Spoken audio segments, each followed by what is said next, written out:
एक आत्मनिर्भरता की कहानी। एक छोटे गांव का छोटा सपना। गांव का नाम था रामपुरा, जो कि एक छोटा सा गांव था भारत में। यहाँ के लोग बड़े सादगी और ईमानदारी के साथ जीते थे। गांव में एक युवक था नामक राजू, जिसने अपने छोटे से गांव को एक नए रूप में तब्दील करने का सपना देखा था। राजू का सपना था कि उसका गांव स्वावलंबी बने, लोगों को रोजगार मिले और वहाँ की जीवन शैली में सुधार हो। उसकी आत्मनिर्भरता की भावना ने उसे नए ऊंचाइयों की ओर बढ़ने के लिए प्रेरित किया। राजू ने गांव वालों को मिलकर एक सामूहिक संगठन बनाया, जिसका उद्देश्य गांव को स्वावलंबी बनाना था।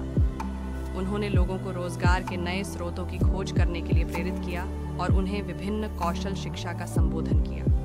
एक दिन राजू ने गांव के किसानों के साथ मिलकर एक नया कृषि प्रकल्प शुरू किया।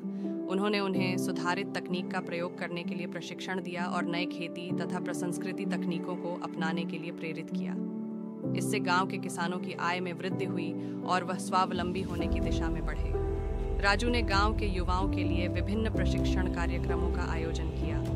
वह लोगों को नौकरी पाने में मदद करने के लिए कौशल विकसित करने का कार्य कर रहा था।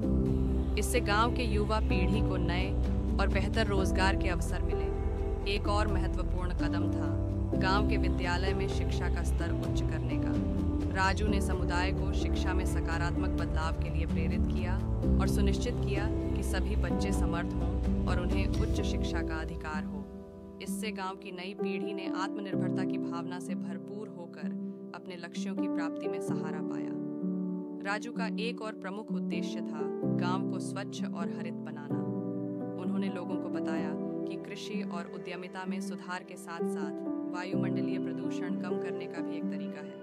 उन्होंने लोगों को बौद्धिकता और वातावरण के प्रति सजग बनने के लिए प्रेरित किया।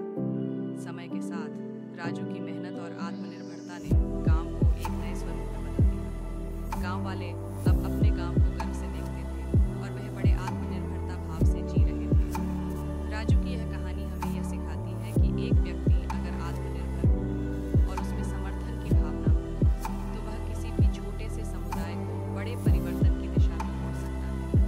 राजू ने अपनी कड़ी मेहनत, समर्पण और आत्मनिर्भरता के माध्यम से एक समृद्ध और सकारात्मक समुदाय की रचना की, जिससे उसके गांव को नया जीवन मिला। कहानी आपको कैसी लगी जरूर बताएं। कुछ भी आपको अच्छा लगा जरूर बताएं। जय महाकाल दोस्तों।